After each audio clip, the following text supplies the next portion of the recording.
Wow, what a beautiful sunset. Just for kicks, let's just get this sunset. It's quite spectacular tonight. Regardless of whether the earth is flat or round, it's a beautiful place.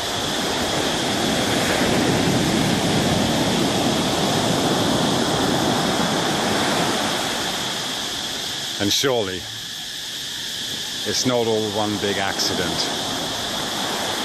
Absolutely stunning.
Flat Earth researchers, debaters and debunkers. Okay, just wanted to kind of try and clarify a bit more what I think I've found is happening inside our eyes, which obviously is a significant factor in what we see around us.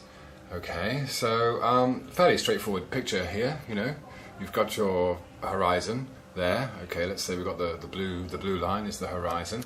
And then just above that we have our fuzzy mirage line, okay? And I think that is always there, no matter what the weather, as long as we have a clear view into the distance. Obviously, if there's something blocking the view, then, you know, a mountain or an island or whatever, or a ship in front, then, you know, that would be blocking our vanishing point, as it were. So this is our vanishing point. Okay, we've got the horizon, we've got where the sea stops, as it were, and the sky comes down. So as you can see, we've got the birds. Let's, you know, if they were flying away from you at the same height, then they would appear to go down to the horizon. Same with the clouds. Up here nearby we've got big clouds, okay?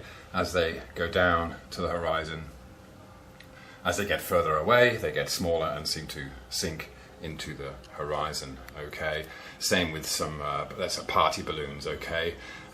They might well maintain the same height as they float away from us, but they would appear to disappear into the horizon eventually. And obviously a lot quicker, a small object like that would disappear into the horizon, get out of sight, a lot quicker than a ship, for example. So, you know, from the videos I've done so far, watching cars go over a horizon, brought closer to the camera by going low to the ground, that makes a massive difference. Anyway, this is what I see happening to any object that reaches the horizon.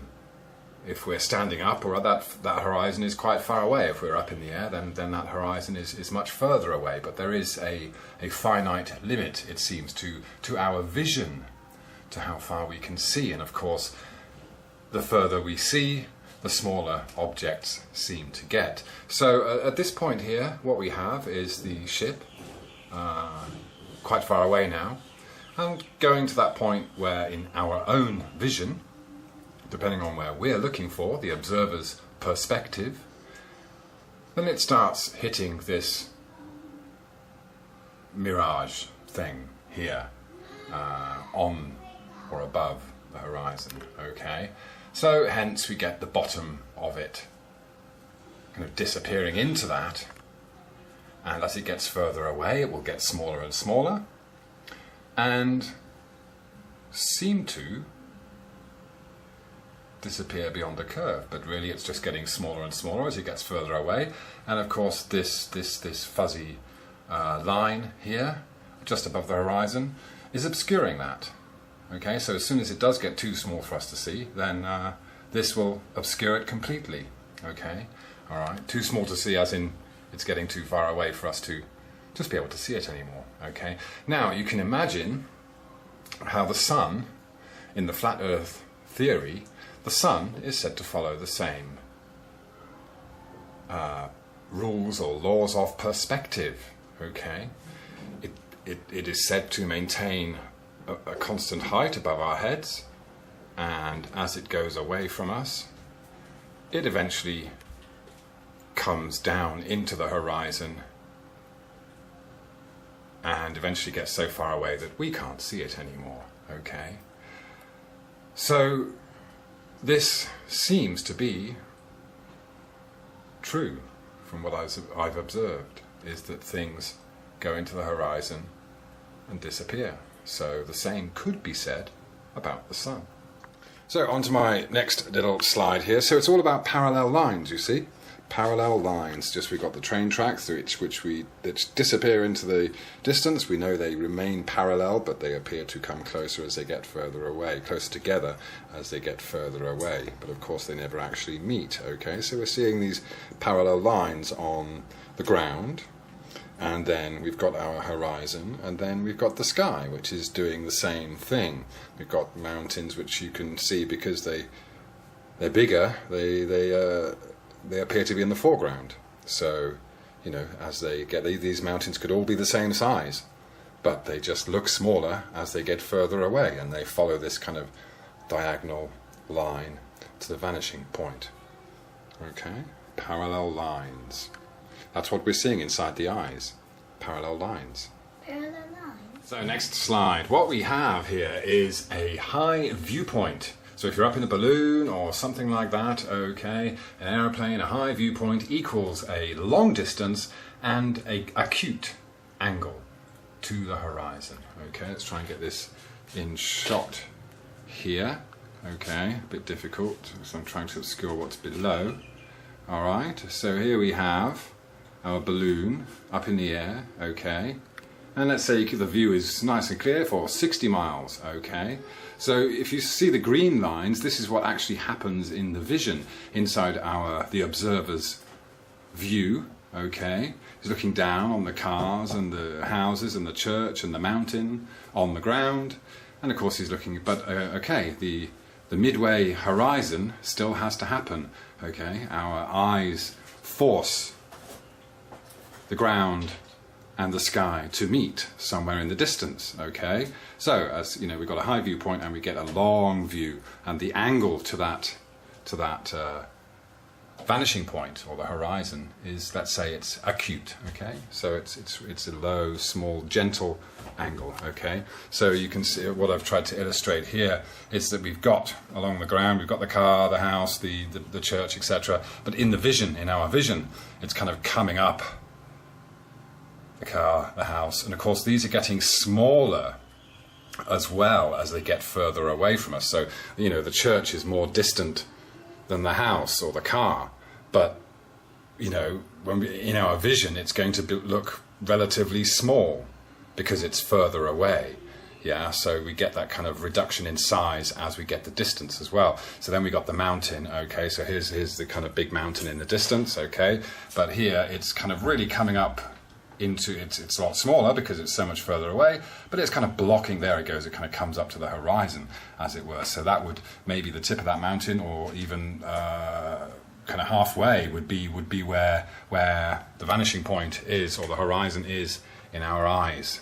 Okay, so that's what gives us an acute angle. Okay, but then if we do that on try to kind of emulate my low ground work photography here, and so what we get is a low viewpoint equals a short distance and obtuse angle to the horizon. Okay, so we've got our camera. I've made it obviously extra large just to kind of put it into perspective. There's a little ant on the floor there. Okay, so let's say our view now is reduced to about 100 meters, for example. I've never measured it precisely, and I think again it's something that you maybe can't measure. It really depends on personal perspective. Your lenses, whatever you're looking through, it's going to be different for every person, I think. But in general, we get a much shorter distance to our horizon, which and we've got let's call it an obtuse angle. Now mathematically that might not be correct, it might not be over 90 degrees, but let's just say it's larger than the angle in the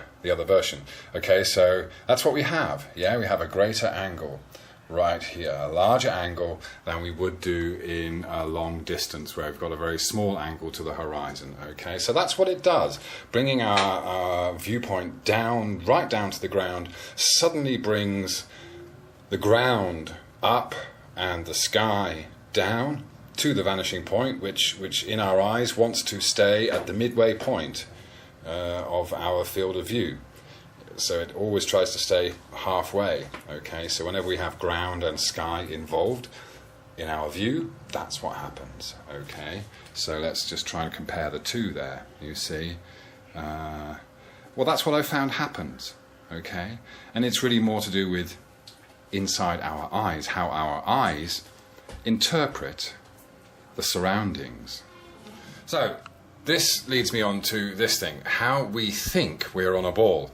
Okay, now, often you'll see illustrated in, we're on a ball Earth because we can only see like this. And you always see this illustration where you've got this guy on the curved Earth, and for some reason, this guy can only look down. Okay, and then you get this downward incline into the Earth. Okay, so saying, you can't see beyond the curve. But in reality, all these things we're talking about with the horizon, they only happen in your kind of direct line of view to a horizon. Okay, which is, no matter, even if you're a tiny ant, okay, if you're on a ball, you are on the top of that ball. Okay, so there's no bulge is going to come up, between you and whatever's in front of you. No matter how low you are on the ground or how small you are, okay, do you see what I mean? If you're on a ball, you're always at the top. Okay? So this is rubbish. It's not a true representation of how we look at our surroundings. We always look and keep things at eye level, straight in front. Okay? Sure, if we're looking down the ground, we see the ground, but if we're looking straight ahead, we see straight ahead, all the way to the horizon, where, just as I explained just now, your vision brings the sky and the ground together at a point in the middle of our vision, okay? Remembering things getting smaller as they get more distant, okay? All right, so this is the reality, okay? This is an assumption of how we see the world, all right? So this is what happens in the globe when they, with the globe thing, okay? Based on this assumption that we kind of look down, if you look at the red line, this is what we're kind of told happens. So things start getting cut off beyond the curve, okay? We got the church getting cut off, the bottom of the house, the bottom of the car, whatever. Okay, this is what people think is happening. But as I've found on a straight, flat plane, okay, I'm just translating what I see at ground level to a higher level. Okay, I mean, we can see that happen anyway, but you continue what happens, then it's plain as day. Okay, objects get smaller as they get further away from us. That is the curve. The fact that objects get smaller as they get more distant is what we are told is the curve. It's as simple as that. Thank you. This is absolutely beautiful. Absolutely gorgeous.